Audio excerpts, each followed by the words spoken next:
नमस्कार। बात के स्वतंत्रता संघर्ष की श्रृंखला में आज बंगाल के विभाजन से बात को शुरू करना था। इससे पिछले वीडियो में आपने पढ़ा था कि कैसे कांग्रेस पार्टी की स्थापना हुई। स्थापना के बाद कैसे एक बड़ा मंच बनने के कारण कर्जन जैसे लोगों ने भारत के राष्ट्रीयतावाद को कमजोर करने की कोशिश की। उसी कड़ी में एक नई घटना घटती है जिसका नाम है बंगाल का विभाजन। तो बंगाल के विभाजन से क्वेश्चन कैसे बनते हैं, इसकी थीम क्या है, अब थीम को समझेंगे कि कॉन्सेप्ट को क्लियर करेंगे तो प्रश्न तो अपने आप गिर पड़ेंगे। कॉन्सेप्ट को अगर हम एक पौधा मान लें तो समझ रूपी पानी जब उसमें डालेंगे तो ज्ञान रूपी फूल आपको मिलेंगे। तो इसी आधार पर चीज़ों को समझें और जो समझ में आया उसी को लिखें और समझें। बंगाल विभाजन के समय मैंने पिछले वीडियो में बताया था, इमेज बना के मैंने इसलिए रखी थी कि बंगाल एक बड़ा स्टेट था जिसमें आज का उड़ीसा, बिहार, बंगाल और असम के कुछ जिले शामिल थे। कर्जन ने इसके दो प्रांत बनाए, पूर्वी प्रांत और पश्चिमी प्रांत। जनसंख्या के आधार पर जो विभाजन किया गया तो पूर्वी प्रांत में हिंदू जनसंख्या अधिक थी, मुस्लिम जनसंख्या कम थी। हम कह सकते हैं मुस्लिम वहाँ अल्पसंख्यक थे, जिसमें बंगाल का पूर्वी हिस्सा और असम के कुछ जिले थे, राजधानी ढाका रखी गई। आज का जो बांग्लादेश है वो इसी क्षेत्र में आता है। बाकी जो पश्चिम का हिस्सा है उसमें उड़ीसा प्लस बिहार, बंगाल का पश्चिमी क्षेत्र यानी पश्चिमी बंगाल आता है। कलकत्ता इसकी राजधानी बनाई गई। यहाँ पर हिंदू और मुस्लिम जनसंख्या लगभग बराबर थी, उनमें कोई भी अल्पसंख्यक नहीं था। तो विभाजन का मेन मोटो ये था कि बंगाल में प्रशासन की समस्या है, विभाजन के बाद प्रशासन की समस्या सॉल्व हो जाएगी। लेकिन अंदर की बात यही थी कि अंग्रेजों ने जानबूझकर हिंदू और मुस्लिम को कमज़ोर करने की कोशिश की, हमको साथ आठ करने की कोशिश की, लेकिन हम साथ साथ थे, हैं और रहेंगे। इसी सारी धारणा पर ये टिका है। तो बंगाल के विभाजन के बाद फिर स्वदेशी आंदोलन शुरू होगा। तो आइए शुरू करते हैं। बंगाल के विभाजन के समय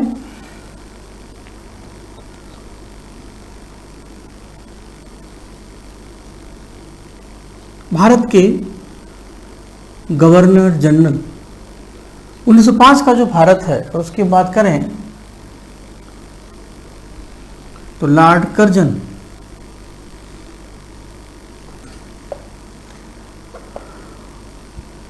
विभाजन का कारण क्या था? कारण जो था, मुख्य कारण था, वो था हमारी राष्ट्रीयता।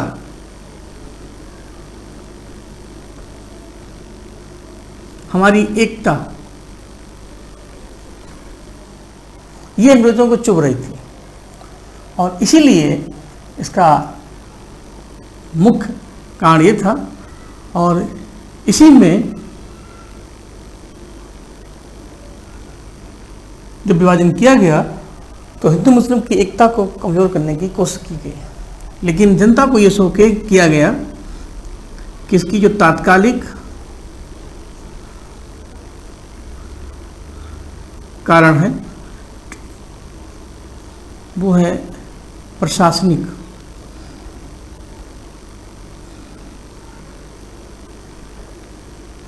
क्योंकि बंगाल एक बड़ा स्टेट था,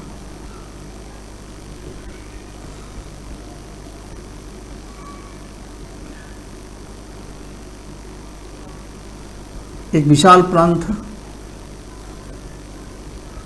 वैसे प्रांत में प्रशासनिक समस्या रहती, तो इसकी समस्या थी प्रशासनिक।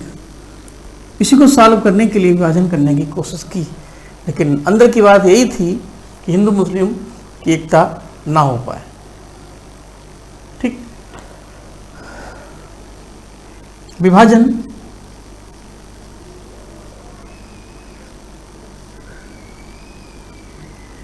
की घोषणा, अनाउंसमेंट ऑफ पार्टीशन,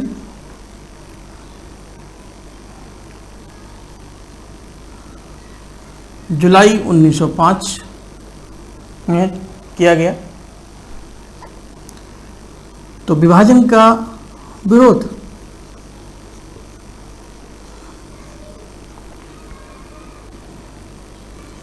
अगस्त या 7 अगस्त 1905 को किया गया। कलकत्ता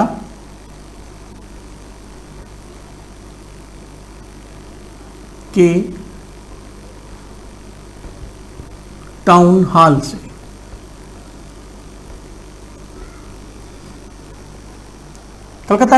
से इसका विरोध शुरू किया गया और यही जो विरोध है यही बन जाएगा स्वदेशी आंदोलन। और हमने विरोध किया कि विभाजन को हम होने नहीं देंगे, लेकिन अंग्रेजों ने विभाजन किया तो विभाजन लागू हुआ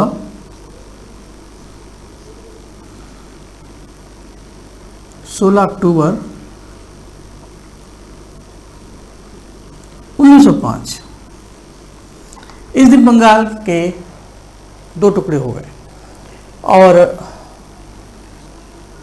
विभाजन का प्रारूप है, यानी उसका जो फॉर्मेट है उसमें 2 नए प्रांतों का गठन किया गया। Formation of 2 new state, eastern state and western state.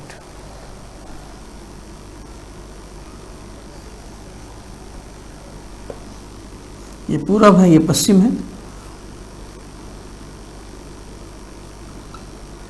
तो पश्चिमी प्रांत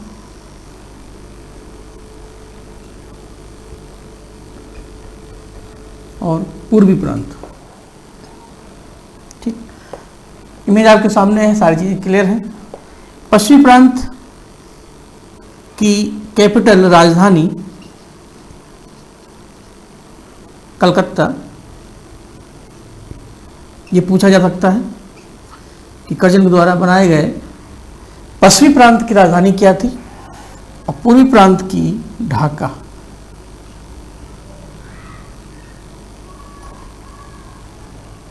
ये विभाजन का एक प्रारूप। तो सारी चीजें पॉइंट टू पॉइंट हैं, जैसे समझने में आपको दिक्कत ना हो।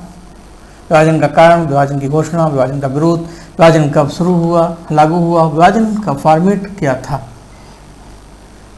ठीक, 1905 का जब भारत आप देखते हैं तो कांग्रेस का, चूंकि हर साल सेशन होता है, तो 1905 के सेशन में कांग्रेस की अध्यक्ष थे उस समय गोपाल कृष्ण गोखले और बनारस सेशन में वो अध्यक्ष बने थे।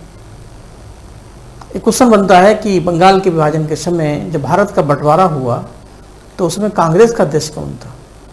बिल्कुल वैसे ही जब भारत का विभाजन हुआ तब भारत के राष्ट्रपति गवर्नर जनरल कौन थे, माउंटबेटन। ब्रिटेन के प्रधानमंत्री कौन थे, चर्च एटली। यही चीज़ यहाँ पर भी लागू होती है। तो ऐसी स्थिति में गोखले उसमें अध्यक्ष थे और उन्होंने भी इस घटना का विरोध किया और फिर स्वदेशी आंदोलन का सपोर्ट किया। तो हम चाहते हैं कि विभाजन संबंधी जितनी बातें हो सकती हैं सब रख दी जाएं, जिससे हम अगली घटना पर फिर एंट्री कर जाएं, स्वदेशी आंदोलन। ऊपर से कुछ चीज़ें हटा देते हैं, जैसे पॉइंट यही रहेंगे। विभाजन के समय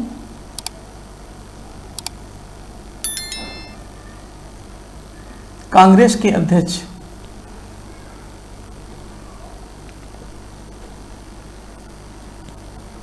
तो इसी माने जो कांग्रेस के मेन सेशन है वो भी आपके तैयार हो जाएंगे, कहाँ हुए, कब हुए और कौन हुआ।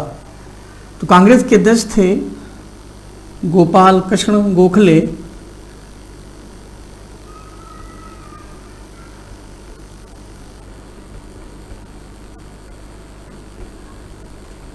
बनारस अधिवेशन,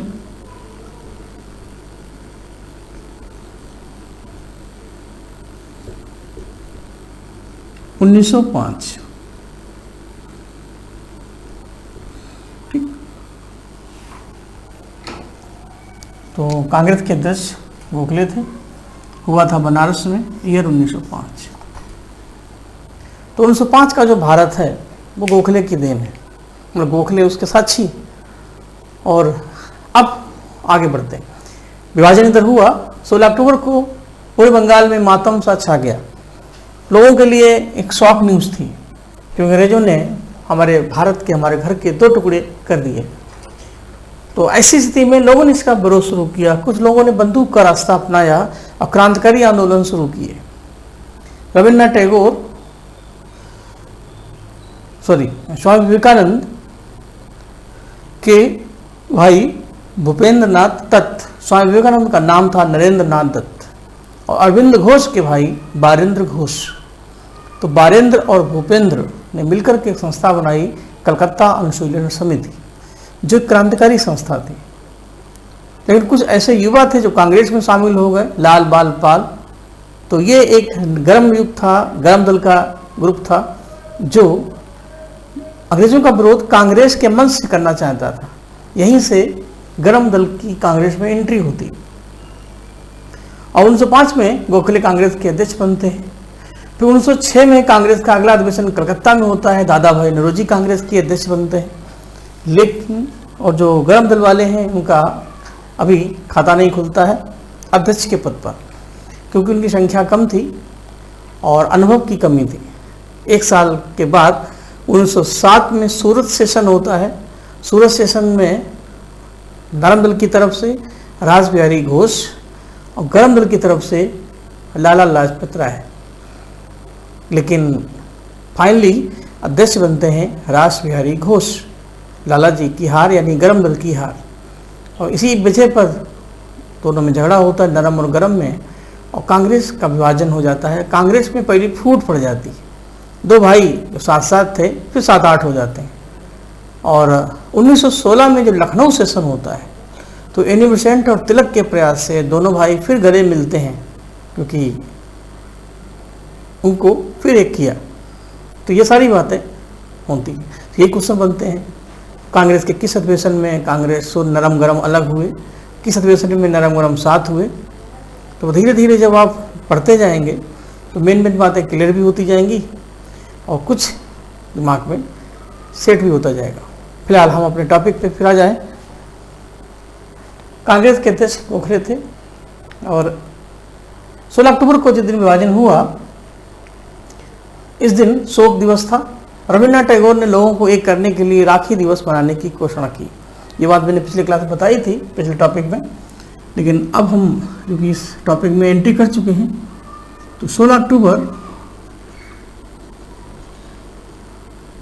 को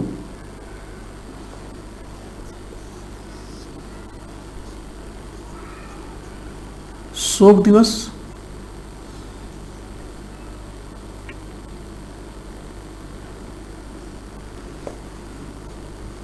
राखी दिवस। शोक दिवस तो इसलिए कहा जाता है क्योंकि ये खुशी का दिन था ही नहीं, गम की रात थी, गम का दिन था। राखी दिवस वाई R.N. टैगोर। तो रविन्द्रनाथ टैगोर बंगाल के विभाजन में और स्वदेशी आंदोलन में काफ़ी सक्रिय रहे, क्योंकि बंगाल के यूथ थे, युवा थे। अब वक्त आ गया था हम इस विभाजन का विरोध करें, अंग्रेजों की इस चाल का करारा जवाब दें। उस जवाब का नाम है स्वदेशी आंदोलन। तो यहाँ से इतिहास में नया माइलस्टोन तैयार हो जाता है, क्योंकि इतिहास की हर घटना के पीछे कोई ना कोई रीजन होता है, उस रीजन का कोई ना कोई परिणाम भी होता है, हर क्रिया की कोई ना कोई प्रतिक्रिया होता है, हर एक्शन का कोई ना कोई रिएक्शन होता है। ये अगर एक्शन है तो उसका रिएक्शन है स्वदेशी आंदोलन, और ये यदि क्रिया है तो उसकी प्रतिक्रिया है स्वदेशी आंदोलन। तो क्वेश्चन बनता है बंगाल के विभाजन के कारण भारत में कौन सा आंदोलन या किस आंदोलन का उदय हुआ, जन्म हुआ? तो स्वदेशी आंदोलन। क्वेश्चन को घुमा दें तो स्वदेशी आंदोलन के पीछे का कारण क्या था? तो कारण है बंगाल का विभाजन। ठीक, एक और सबसे महत्वपूर्ण पॉइंट जो छूट न जाए, बंगाल के विभाजन का अंत कब हुआ? 1905 में तो हुआ, लेकिन क्लोज कब हुआ? तो ये भी इसी में ले आइए।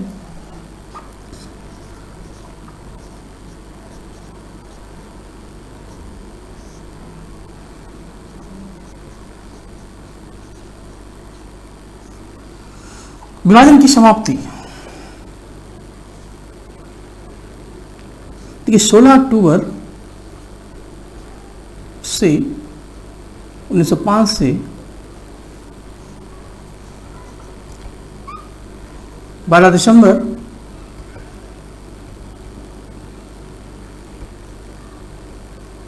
1911, ये एक ड्यूरेशन है पूरा, ठीक है।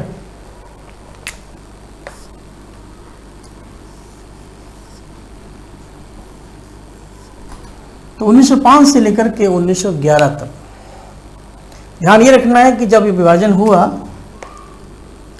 तो इस समय गवर्नर जनरल कर्जन थे और जब ये समाप्त हुआ, जब ये प्रारंभ हुआ, तब गवर्नर जनरल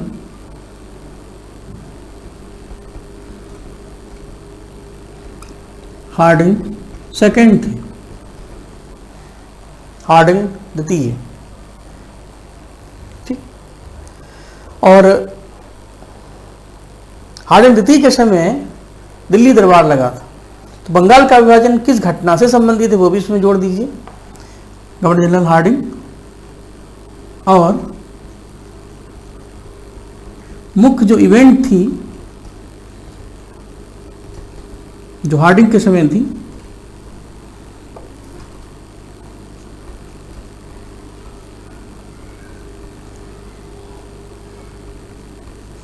तीसरा दिल्ली दरबार, थर्ड दिल्ली कॉन्फ्रेंस, ठीक। इसी दरबार में ब्रिटेन के सम्राट भारत आए थे और उन्होंने ये घोषणा की कि अब बंगाल का विभाजन कैंसिल कर दिया जाए। जैसे घोषणा होगी कैंसिल कर दिया जाए तो विभाजन कैंसिल हो गया, तो स्वदेशी आंदोलन भी अपने आप कैंसिल हो गया। उसकी वजह यह है कि जब हमारा जो रीजन है भाई उसका सलूशन मिल जाएगा तो हम क्यों आंदोलन करेंगे। देखा होगा विधानसभा के सामने लोग धरना प्रदर्शन करते हैं कि हमारी मांगें पूरी करो, हमारी मांगें पूरी करो। अब मांगें पूरी हो जाए फिर लोग फिर समोसा खाना शुरू कर देते हैं भूख हड़ताल छोड़कर। तो यही चीज़ यहाँ पर भी लागू होती है। तो कुल मिलाकर के ये आपका विभाजन। अब यहाँ से एक नई इवेंट को आगे बढ़ाते हैं। तो विभाजन के संबंध में जितने प्रश्न बन सकते हैं मेरे अनुसार तो इतने हैं और इन्हीं को ध्यान रखिए और सिस्टम से चीज़ों को रखिए। तो इसी आधार पर अब आगे बढ़ते हैं। अगली मेन हेडिंग लिखिएगा, स्वदेशी एवं बहिष्कार आंदोलन। स्वदेशी एंड बायकॉट मूवमेंट।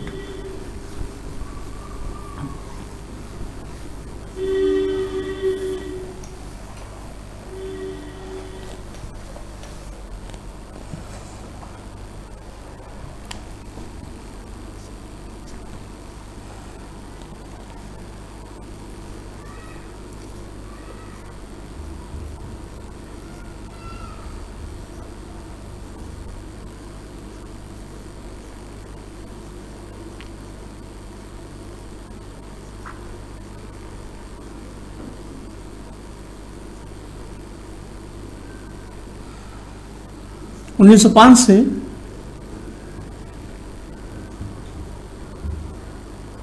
1911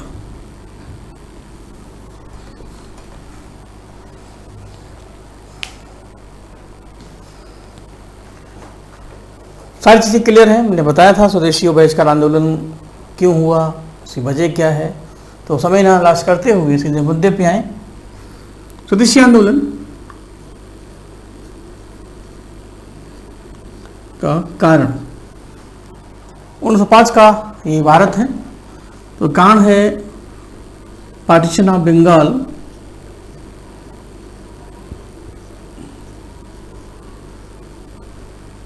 बंगाल का विभाजन।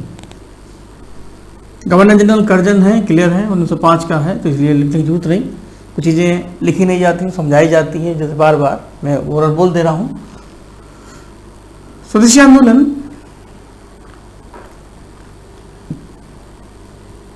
कैसे शुरू किया जाए, इसकी शुरुआत क्या हो, इसकी अवधि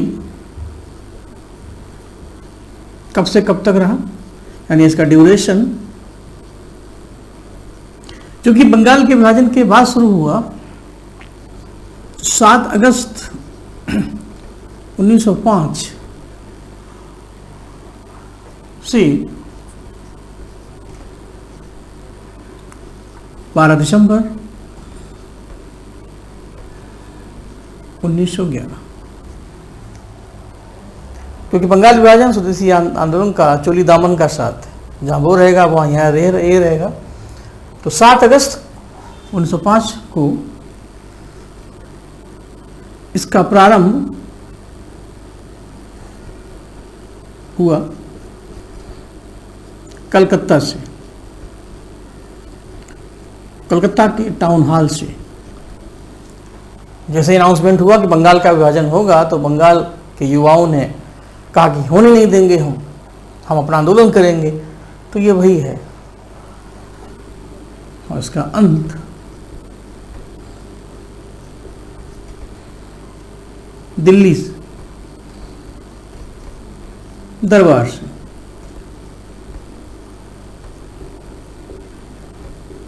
वो जो बात अभी मैंने क्लियर की कि विभाजन का अनाउंसमेंट कैंसिल, तो आंदोलन ऑटोमेटिकली कैंसिल। ठीक, बाकी दिल्ली दरबार 1911 हम पढ़ाएंगे ही, तो अभी केवल सुनते रहिए उनको। अब आगे बढ़ते हैं, कैसे शुरू किया जाए। यहाँ पर मेन मुद्दा ये, कैसे शुरू किया जाए। महात्मा गांधी अभी राजनीति में नहीं थे, बंदूक की राजनीति पर कुछ लोगों को भरोसा था, वो अपना शुरू कर चुके थे। यहाँ पर सीनियर सिटीजन थे, तो जाहिर सी बात है कि विरोध करने का सबसे सही तरीका है कि हम उनकी चीज़ों का बाइकाट करें। बहिष्कार का मतलब बाइकाट करें, उनके वस्त्रों का बाइकाट करें, उनकी संस्थाओं का बाइकाट करें, उनके स्कूलों का बाइकाट करें, उनकी जो आस्तें पड़ी हैं उनका बाइकाट करें। तो इसीलिए धोबियों ने कपड़े धोने छोड़ दिए, ये भी बाइकाट है। नाई लोगों ने बाल काटने छोड़ दिए, स्वीपर्स ने सफाई करना छोड़ दिया। अपने अपने हाथ खींच लें तो अंग्रेज तो तिलमिलाई जाएंगे। इसके अलावा बच्चों ने स्कूल जाना छोड़ दिया जो अंग्रेजों के थे, वकीलों ने वकालत करना छोड़ दिया, और हमने विदेशी कपड़ों को पहनना छोड़ दिया। ये सब छोड़ देंगे तो फिर करेंगे क्या, फिर हमें अपना करना पड़ेगा। बच्चों को स्कूल भेजने के लिए हमें अपने स्कूल बनाने पड़ेंगे, मैनेज करने के लिए अपनी संस्थाएं बनानी पड़ेंगी। जब हम विदेशी कपड़ों को जिलाएंगे तो हमें अपने कपड़े, अपनी खद्दर बनानी पड़ेगी। इससे होगा कि हम सेल्फ डिपेंड बनेंगे। जैसे कोरोना काल में देखा होगा आपने, जब एक नई समस्या हमारे सामने आई, समस्या आती है सोल्यूशन भी लेके आती हैं। समस्या एक चैलेंज आपको देती है कि आप चीज़ों को कितना पॉजिटिव लेते हैं। तो इस कोरोना काल में हमने चैलेंज को अडॉप्ट किया, कई लोगों को रोजगार गया, कई लोगों को रोजगार आया। हमने मास्क जो पहनते हैं उस पर काम किया। जो पीपीटी किट होती है पहले मंगाते थे, आज हम उसका निर्यात करने लगे। वैक्सीन हमने सबसे पहले बनाई, आज कई देशों में उसकी डिमांड है। इस तरीके से कई सोशल नेटवर्क इस्टेब्लिश हुए। तो जाहिर सी बात है, प्रॉब्लम्स हैं तो सोल्यूशन हैं, तो दोनों साथ साथ चलते हैं। तो स्वदेशी होने से हम आत्मनिर्भर बनेंगे, सेल्फ डिपेंड बनेंगे। और जिस व्यक्ति ने सबसे पहले लोगों को ये बताया कि हमें स्वदेशी को अपनाना है और विदेशी को हटाना है, वो व्यक्ति हैं कृष्ण कुमार मित्र। इनकी एक पत्रिका थी संजीवनी, और इसी पत्रिका के माध्यम से उन्होंने जनता से कहा ये दो हमारे प्रमुख हथियार हैं, इन्हीं का हम प्रयोग करें। और उन्हीं के आधार पर लोगों ने स्वदेशी को अपनाया। यहाँ पर प्रश्न ये बनता है समझाने के बाद कि who is the founder of स्वदेशी एंड बाइकॉट वर्ड्स। स्वदेशी और बहिष्कार शब्दों का पहला प्रयोग किसने किया और कहाँ किया? तो किसने किया वो है, नाम है कृष्ण कुमार मित्र, और कहाँ किया वो पत्रिका है संजीवनी। तो कुछ पत्रिकाएं भी आती हैं इसी बहाने, धीरे धीरे रे बना धीरे सब कुछ होए। तो दो चार बातें पढ़ते रहेंगे, सीखते रहेंगे, तो उसमें और बातें भी, जैसे ज्ञान का संचय होता है वैसे धन का संचय होता है। अब गुल्लक में रोज़ 2-2 4-4 रुपये डालते रहेंगे, एक दिन के बाद हजारों हो जाते हैं। ज्ञान का भी संचय ऐसे होता है। आप आज 4 बातें सीखे, कल 2 बातें सीखे, करते जाएंगे, धीरे धीरे आप प्रबुद्ध बन जाएंगे। यही चीज यहां पर भी लागू होती है।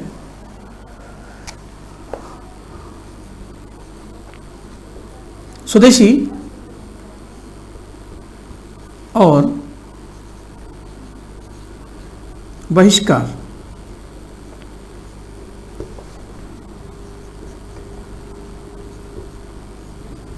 शब्दों का प्रथम प्रयोग, फर्स्ट यूज, प्रयोग की जगह यहाँ विचार हो सकता है, आइडिया हो सकता है। किसके द्वारा?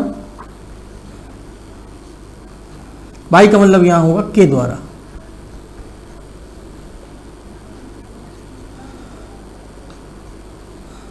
कृष्ण कुमार मित्र और पत्रिका संजीवनी। समझ लेंगे और फैक्ट आप लिख लेंगे। मेन जो पॉइंट्स हैं उनको अंडरलाइन भी करते चलें, जिससे चीज़ें याद रहें, किसने किया, कहाँ किया और क्या किया। ये है स्वदेशी आंदोलन की शुरुआत। इसके बाद कुछ चीज़ें ऐसी जो ओरल भी बतानी है। हमने विदेशी चीज़ों का बाइकाट किया और यह आंदोलन लगभग 5 साल से अधिक चला। अब आप अपने ऑफिस में घर में देखते होंगे, जो भी स्वीपर्स होते हैं, जो भी काम करने आते हैं, अगर एक वीक नहीं आते तो हालत ख़राब हो जाती है। यहाँ तो 5 साल लोगों ने बाइकाट किया, तो अंग्रेज़ों की हालत पस्त हो गई। लेकिन इसका मतलब ये नहीं कि आंदोलन की जो आंच थी, जो धमक है, वो वैसी बनी रही। शुरुआत में काफ़ी ज़्यादा हीट थी, आंदोलन काफ़ी ज़्यादा एक्टिव था, लेकिन धीरे धीरे ठंडा पड़ने लगा। उसकी वजह ये थी कि अंग्रेज़ों का दांव तो फेल हो गया था कि बंगाल के विभाजन करा देंगे तो हिंदू मुस्लिम फूट जाएंगे, मज़ा आएगा, फूट डालो और राजनीति करो। तो ये इनकी चाल टाइटन फिश हो गई। इधर हमारा आंदोलन भी 1 साल खूब चला, लेकिन अंग्रेज़ों ने हार नहीं मानी। उन्हें फिर पत्ते फेंटे, एक नई चाल चली। वो चाल क्या है? मुस्लिम लीग की स्थापना। मुस्लिम वर्ग में से कुछ मुस्लिम वर्ग को अपने तरफ खींचने के लिए, आकर्षित करने के लिए उन्होंने ये ऑफर दिया कि आप भी अपनी पार्टी बनाएं। जैसे कांग्रेस हिंदू जनसंख्या का प्रतिनिधित्व करती था, हालांकि उसमें मुस्लिम लोग थे, ऐसा नहीं था। ये हिंदू मुस्लिम में भेदभाव अंग्रेज़ों की देन है। आप खुद जानते हैं कि तीसरे मुस्लिम अध्यक्ष बरुद्दीन तैयब जी थे।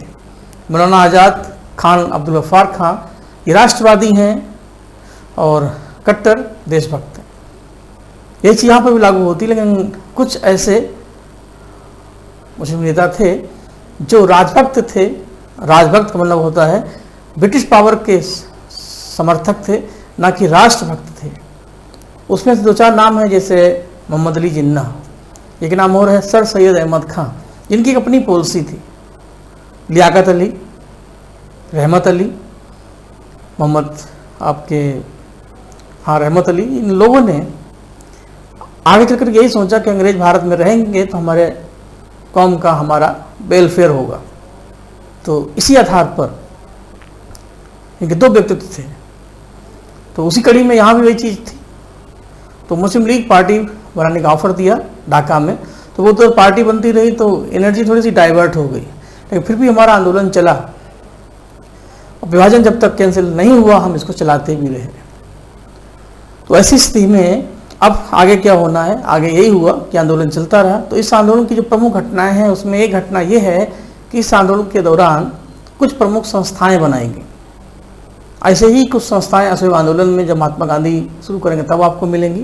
तो एग्जाम में 2-4 क्वेश्चन आ जाते हैं, और ये भी क्वेश्चन बनता है कि निम्नलिखित में से कौन स्वदेशी आंदोलन का नायक है और कौन व्यक्ति स्वदेशी आंदोलन से संबंधित है। तो 1905 से 11 के बीच के भारत में जो लोग हैं वो उसके नायक हैं। 2 नाम तो आपको मैं बता ही चुका हूँ, रविन्द्रनाथ टैगोर और कृष्ण कुमार मित्र। बाकी 2-4 नाम हम और बता रहे हैं जिनकी संस्थाएं हैं। तो इसी आधार पर संस्थाएं भी तैयार हो जाएंगी, और वो जो फाउंडर हैं वो उस आंदोलन के नायक भी बन जाएंगे, क्योंकि वो इससे जुड़े हैं। ठीक, तो अगला पॉइंट यही होगा।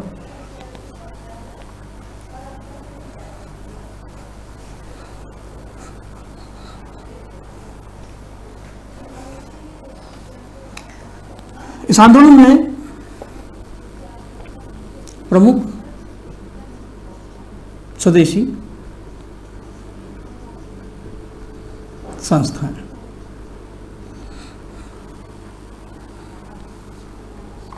तो एक तरफ संस्था,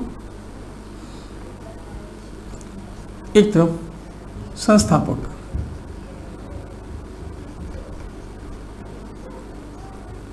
या नायक। जो इस आंदोलन को लीड करेगा वही तो संस्था बनाएगा, है ना। तो दोनों तरीके से सोचिएगा, क्योंकि आप जैसे जैसे अपना व्यू चेंज करते रहेंगे, क्वेश्चन अपने आप निकलते रहेंगे।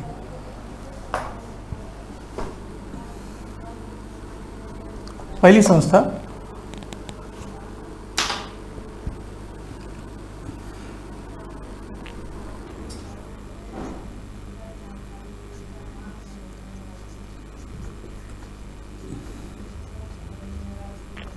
डान सोसाइटी। दूसरी संस्था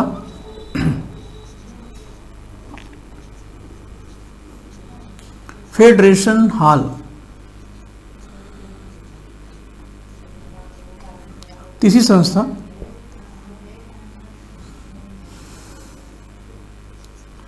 स्वदेशी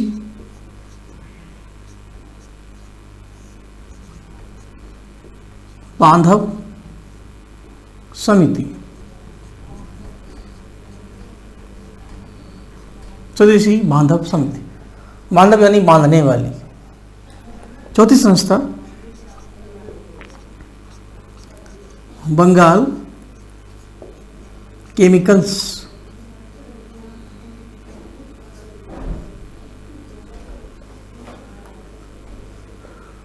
और लास्ट संस्था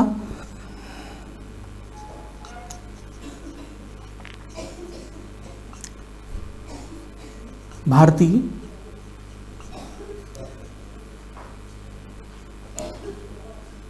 राज्य कला संस्थान, इंडियन ओरिएंटल आर्ट इंस्टीट्यूट या सोसाइटी।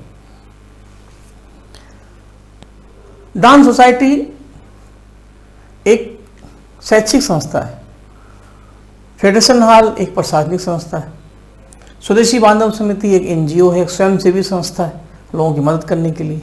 बंगाल केमिकल्स नाम से लग रहा है ये एक स्वास्थ्य संबंधित संस्था है। और इंडियन आर्ट सोसाइटी ये एक आर्ट स्कूल है या गैलरी है।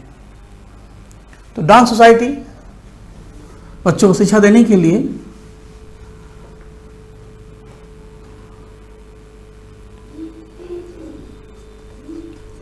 सतीश चंद्र बसु, ये सतीश चंद्र बसु की संस्था है। सतीश चंद्र बसु इस आंदोलन के नायक भी हैं, इस आंदोलन से संबंधित भी हैं।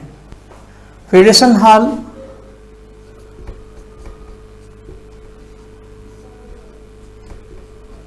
आनंद मोहन बोस, कोई बसु है तो कोई बोस है। ये एक प्रशासनिक संस्था थी, मैनेजमेंट को चलाने के लिए, बंगाल की जनसंख्या को मैनेज करने के लिए। स्वदेशी बांधव समिति एक स्वयंसेवी संस्था थी।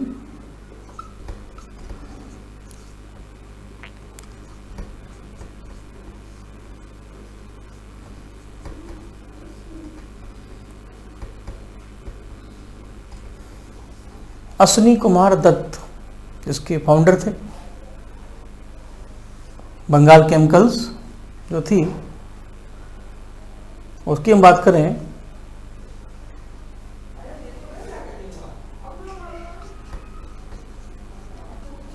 तो प्रफुल्ल चंद,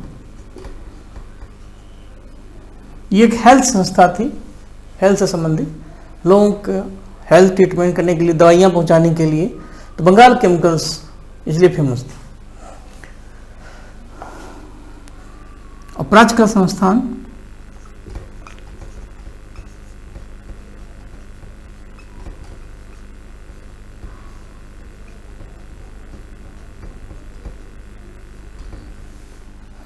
अवनींद्रनाथ टैगोर।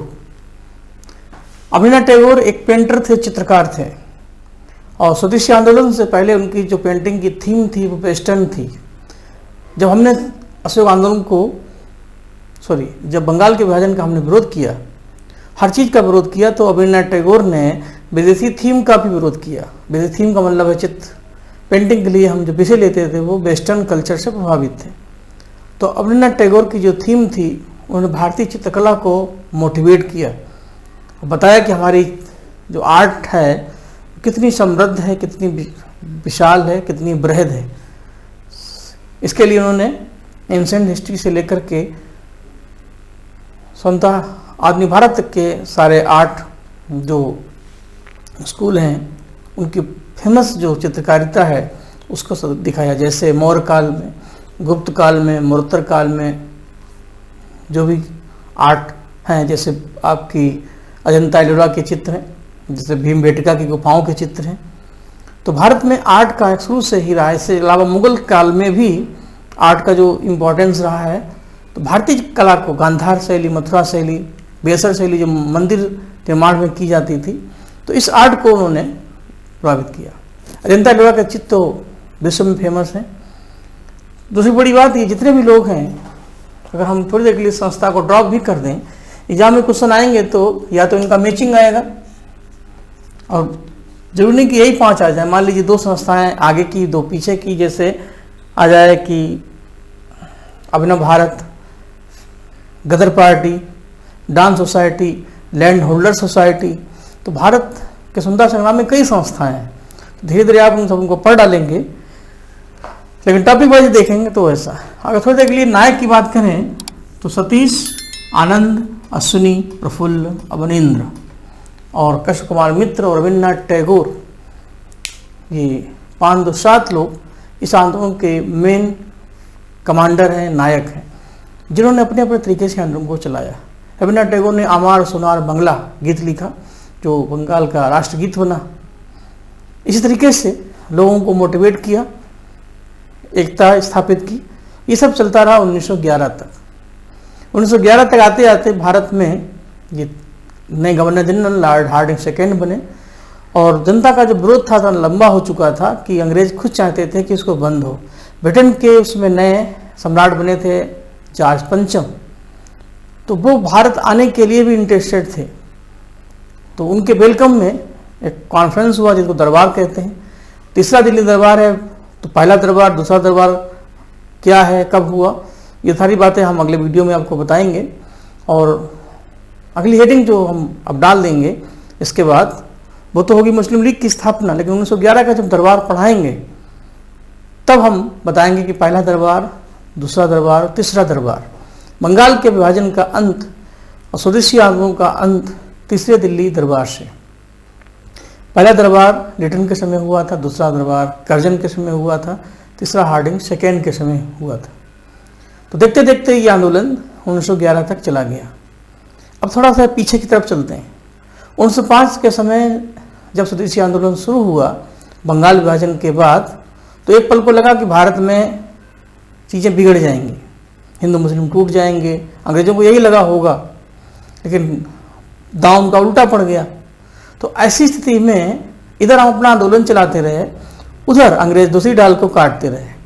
तो एक नई संस्था को क्रिएट करने के लिए 1906 में मुस्लिम लीग पार्टी का उदय हुआ।